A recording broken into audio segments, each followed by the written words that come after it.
Tidak hanya terkenal dengan keindahan gurun Namib yang kasar dan garis pantai Atlantik yang megah, negara ini juga menyimpan banyak hal unik dan bahkan aneh yang dilarang dilakukan di Namibia. Di Namibia, ada orang yang tidak pernah mandi seumur hidup mereka, pohon yang lebih mahal dari berlian, atau makhluk yang sangat tidak biasa yang akan Anda temukan di negara Namibia. Namibia adalah negara yang luar biasa di Afrika Selatan yang memiliki tradisi yang unik. Pesona negara ini membangkitkan gambaran film petualangan. Salah satu hal yang menarik perhatian besar di Namibia adalah budayanya yang khas, khususnya keramah tamahannya. Kepala keluarga dikenal sangat memperhatikan istrinya, dan semua tamu disambut dengan hangat. Bahkan menemani tamu untuk berbelanja di malam hari, dianggap sebagai perbuatan yang normal, yang tampak luar biasa bagi sebagian orang. Dan hal ini menunjukkan keramah tamahan luar biasa yang berlaku di Namibia.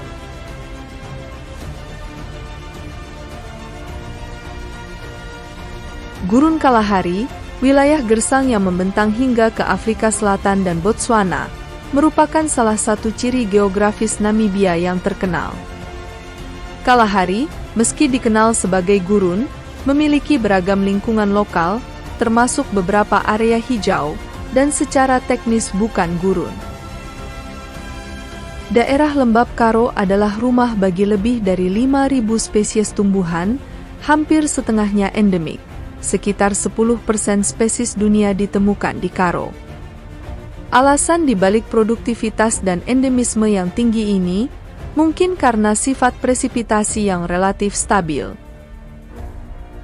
Gurun pesisir Namibia adalah salah satu gurun tertua di dunia. Bukit pasirnya yang diciptakan oleh angin darat yang kuat adalah yang tertinggi di dunia. Karena lokasi garis pantainya, pada titik di mana air dingin Atlantik mencapai iklim panas Afrika, seringkali kabut yang sangat tebal terbentuk di sepanjang pantai. Dengan luas 825.615 km persegi, Namibia adalah negara terbesar ke-34 di dunia, setelah Venezuela. Namibia memiliki kepadatan populasi terendah kedua di negara berdaulat manapun, setelah Mongolia. Pada tahun 2017, terdapat rata-rata 3,08 orang per kilometer persegi. Tingkat kesuburan pada tahun 2015 adalah 4 anak per wanita. Terletak di antara gurun Namib dan Kalahari, Namibia memiliki curah hujan paling sedikit dibandingkan negara manapun di sub-Sahara Afrika. Alam Namibia umumnya terdiri dari 5 wilayah geografis, masing-masing dengan kondisi abiotik dan vegetasi yang khas, dengan beberapa variasi di dalamnya, dan tumpang tindih di antaranya adalah dataran tengah, Namib, lereng besar, Bushveld, dan gurun Kalahari. Namibia, dengan nama resmi Republik Namibia, adalah sebuah negara di Afrika bagian barat daya, tepatnya di pesisir Atlantik. Negara ini berbatasan dengan Angola dan Zambia di sebelah utara, Botswana di timur dan Afrika Selatan di selatan. Namibia merdeka dari Afrika Selatan pada 1990, sehingga menjadi salah satu negara termuda di dunia. Windhoek adalah ibu kota Namibia, pusat ekonomi negara, dan memiliki suasana yang tenang dan hidup. Di negara Namibia, Anda tidak boleh mengemudi di malam hari. Namibia benar-benar berbahaya di malam hari, dan mengemudi atau bahkan memanggil taksi di malam hari adalah sesuatu yang harus Anda hindari, dikarenakan banyaknya hewan dan ternak aktif di malam hari dapat menyebabkan kecelakaan. Jika Anda harus bepergian di malam hari, ingatlah untuk tidak mengemudi terlalu cepat. Jika Anda melakukannya, ban mobil Anda beresiko pecah. Setidaknya 80% jalan di Namibia belum diaspal, sebagian besar kecelakaan terjadi di jalan yang belum diaspal. Jika Anda menemukan lahan pertanian berpagar, sebaiknya jangan masuk tanpa izin, karena ternak bisa kabur, yang dapat membuat peternak tidak senang. Sekitar 32% anak-anak di Afrika mengalami masalah pertumbuhan dan hampir 80% kekurangan gizi. Anda mungkin merasa ingin membantu anak-anak ini, namun, memberi mereka uang tidak benar-benar bermanfaat bagi mereka, tetapi hal itu dapat berdampak buruk pada kehidupan mereka. Memberikan uang kepada anak-anak dapat membuat mereka rentan terhadap eksploitasi oleh orang-orang jahat yang dapat memanfaatkan mereka untuk mengemis dan mencuri. Mereka berisiko tersesat dan kurang pengawasan dari keluarga, sehingga menciptakan kondisi yang ideal untuk eksploitasi.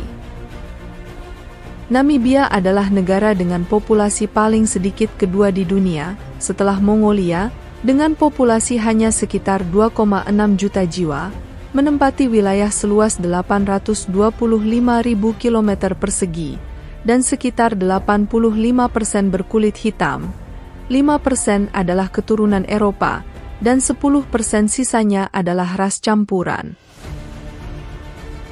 Alam Namibia adalah gurun dan tanah tandus, mengurangi kelayakan hidup dan pertumbuhan populasi. Selain itu, di masa lalu Namibia kehilangan banyak penduduknya karena perang. Mereka memiliki julukan unik tidak mandi selama bertahun-tahun. Selama ini, para fotografer telah tertarik ke Namibia barat laut yang terpencil, tempat mereka bertemu dengan suku kuno. Reputasi orang-orang ini meluas jauh melampaui wilayah Kunan, tempat mereka mencari nafkah dengan menggembalakan domba dan kambing. Tinggal di salah satu wilayah yang paling keras di planet ini, mereka tidak menggunakan air untuk membersihkan diri. Gurun yang gersang dan sumber air yang langka, membuat mandi menjadi hal yang mustahil, dan menggunakan air untuk mandi tidak hanya dianggap boros, tetapi juga dianggap tabu. Sebaliknya, mereka mengoleskan okra merah ke tubuh mereka setiap hari, dan mandi dengan asap yang dihasilkan dari pembakaran cabang kapora hingga asap tebal mengepul, kemudian membungkus diri mereka dalam selimut hingga berkeringat banyak. Yang menarik dari orang-orang ini adalah, mereka membuat bahan campuran yang terbuat dari lemak mentega dan okra merah, terkadang dengan tambahan resin aromatik dari pohon. Di pagi hari, wanitanya mengoleskan ramuan ke kulit dan rambut mereka, sehingga seluruh tubuh mereka berwarna merah khas.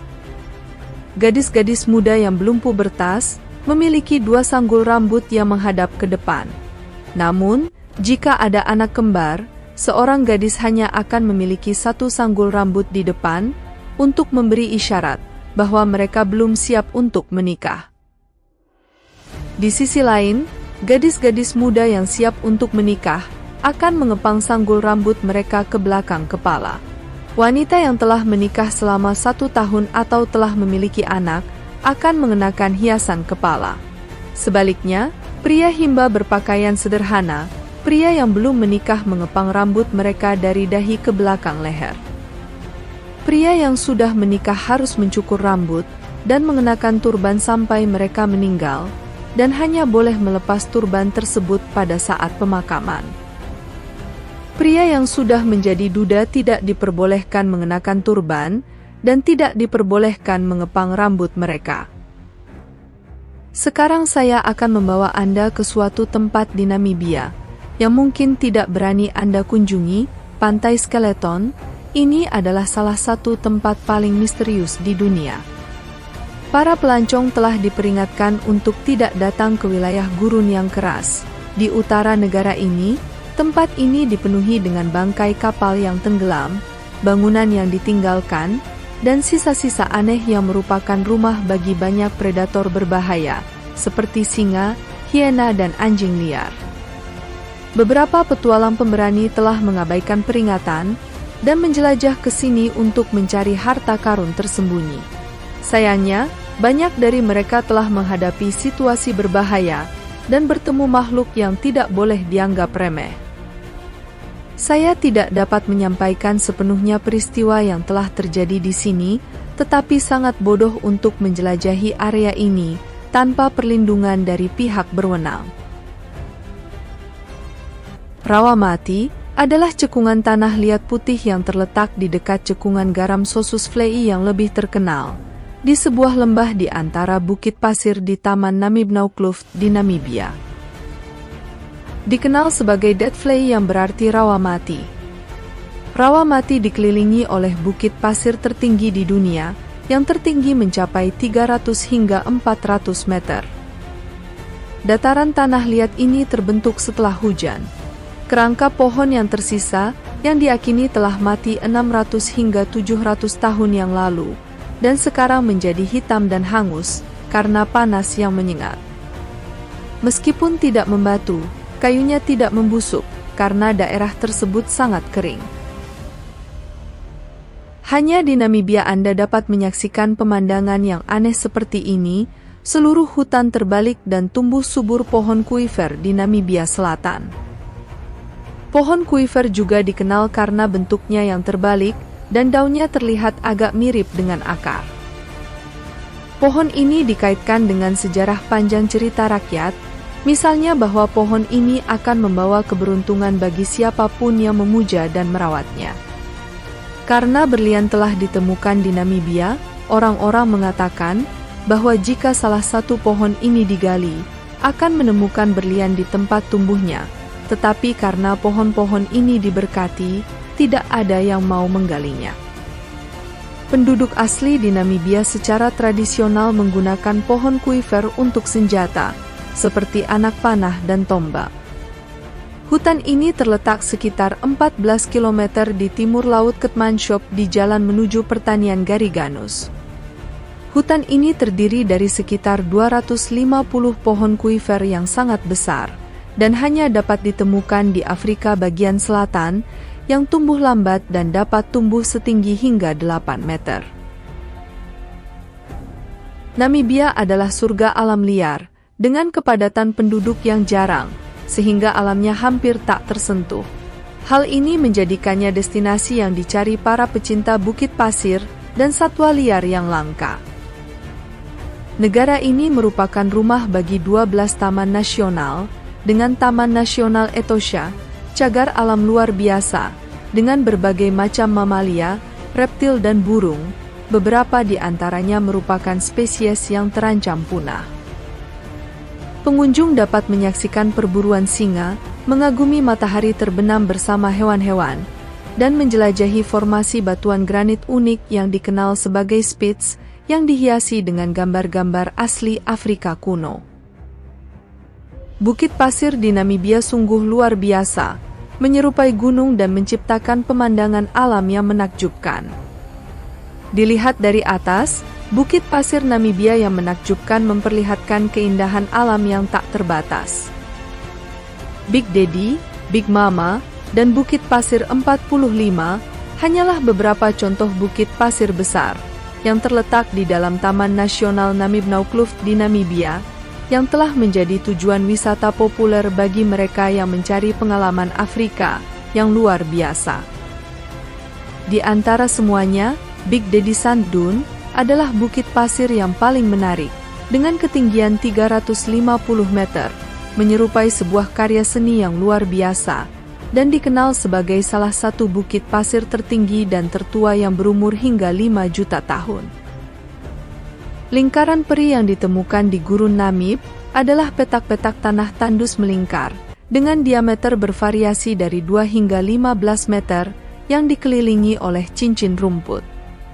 Menurut legenda, formasi ini dipercaya sebagai jejak kaki para dewa, sementara beberapa berspekulasi bahwa itu adalah lokasi pendaratan UFO. Para ilmuwan telah mengemukakan pendapat mereka sendiri, tetapi kebenaran di balik terciptanya lingkaran-lingkaran ini, yang tersebar di pantai gurun Namib masih belum diketahui. Petak tandus ini tersebar di padang rumput kering di Namibia, menyerupai titik-titik pada kain jika dilihat dari atas. Penelitian ekstensif telah dilakukan sejak tahun 1970, dengan banyak hipotesis yang diajukan mengenai asal-usul dan tujuannya. Kolmanskop adalah sebuah kota hantu di selatan Namibia, terletak beberapa kilometer dari pelabuhan Luderitz. Pada tahun 1908, Luderitz mengalami demam berlian, dan orang-orang kemudian menuju ke padang pasir Namib untuk mendapatkan kekayaan dengan mudah. Rumah-rumah itu telah ditinggalkan selama bertahun-tahun, dan akhirnya ditelan oleh pasir, menciptakan pemandangan yang menghantui dan sunyi. Meskipun suasananya mencekam, kota Kolmanskop telah mendapatkan popularitas sebagai tujuan wisata dalam beberapa tahun terakhir, dan juga telah ditampilkan dalam beberapa film terkenal. Di Namibia, terdapat 30 bahasa yang digunakan, menjadikannya salah satu negara dengan multibahasa terbanyak. Anak-anak di Namibia menghadapi kesulitan dalam pendidikan, tetapi mereka memiliki kemampuan untuk berbicara hingga 4 bahasa. Bahasa Inggris adalah bahasa utama, di samping bahasa asli seperti Bantu dan Kisan. Orang Namibia unggul dalam bahasa Inggris yang diajarkan di sekolah dan digunakan di tempat kerja untuk komunikasi internasional. Pengaruh sejarah penjajahan Inggris dan Jerman juga telah membentuk pentingnya bahasa Inggris dalam budaya Namibia. Keragaman bahasa dan kemahiran berbahasa Inggris ini berkontribusi pada komunikasi yang efektif dengan pengunjung dan mitra bisnis. Jadi apa pendapat Anda tentang kehidupan di Namibia ini? Beritahu kami di komentar di bawah. Terima kasih telah menonton, dan jika Anda menikmati video ini dan menganggapnya informatif, silahkan klik tombol suka dan berlangganan.